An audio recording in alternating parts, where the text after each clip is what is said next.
Have you ever tried learning English by just repeating phrases from a textbook, only to forget everything when someone speaks too fast?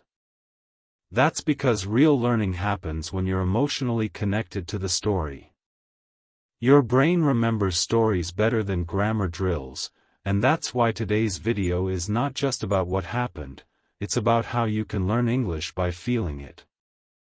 If you're tired of boring lessons, make sure to like this video, subscribe to RealSpeak, and hit the bell so you never miss a story.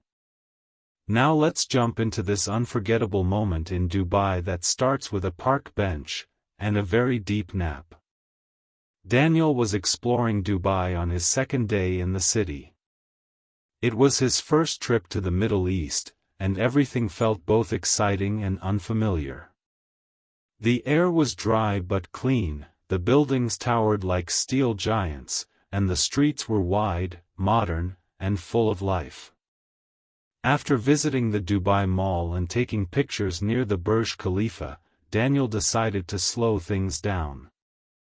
He walked toward Zabil Park, one of the city's green public spaces known for its peaceful paths and shady trees. It was around 2 in the afternoon, and the sun was shining fiercely above, though the park had plenty of shaded areas. Daniel had been walking since the early morning, and his feet were starting to hurt. He found an empty bench under a palm tree and sat down. The air was warm, and the rustling of leaves above him was surprisingly calming. With a gentle breeze passing by and the soft hum of life around him, Daniel leaned back and stretched his legs. Just for a minute, he closed his eyes. He had no intention of sleeping. But his body had other plans.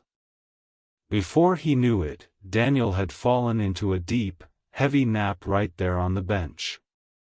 The heat had slowed him down, the soft buzz of the park lulled him, and the long day had drained his energy. His backpack sat next to him, and his phone was tucked safely in his pocket. He had no idea how much time had passed when he suddenly woke up to a voice speaking in English. "Sir? Are you okay?" It was a security guard. Polite, but firm. Daniel opened his eyes slowly, blinking against the brightness. He realized the sun had moved, he had been asleep for over an hour. "I'm okay," he said quickly, sitting up. "Just tired." The guard nodded. "It's not safe to sleep here for too long. Many people come and go. You never know."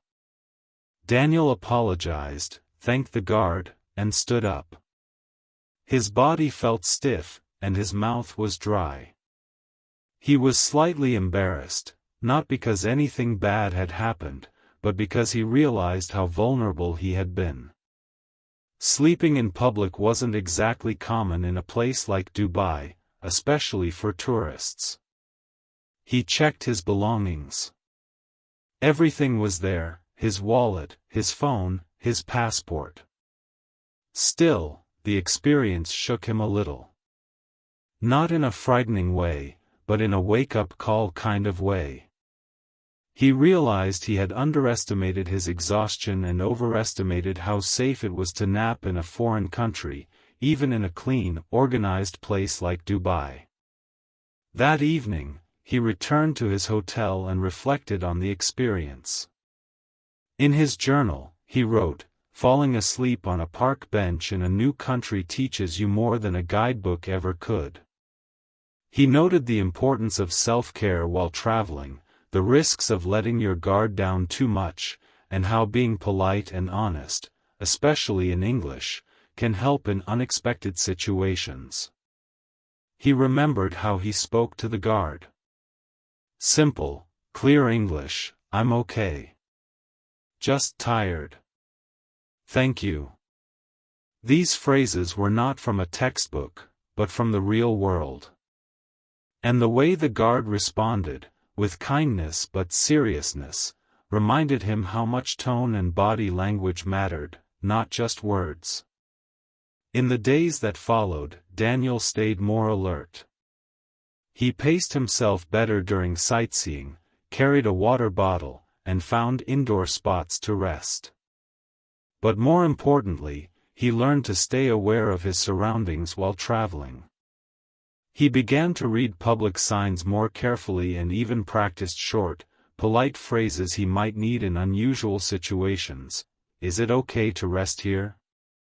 Do you need me to move? Thank you for your help.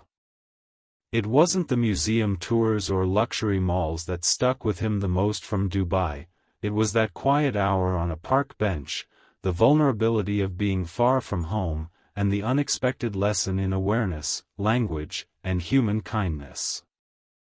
And guess what? You just followed that entire story and picked up so much natural English without even noticing. You learned how to describe physical and emotional states like tired, stiff, and overwhelmed. You saw how to handle an awkward situation politely and how tone, not just vocabulary, changes meaning. You even picked up sentence patterns used in travel, like, I had no idea how much time had passed, or I realized I had underestimated. That's the power of learning English through storytelling. You don't memorize. You absorb. So tell me, have you ever fallen asleep somewhere unexpected? What happened? Share your story in the comments, and don't forget to like, subscribe, and come back to RealSpeak for more adventures that turn real experiences into real English.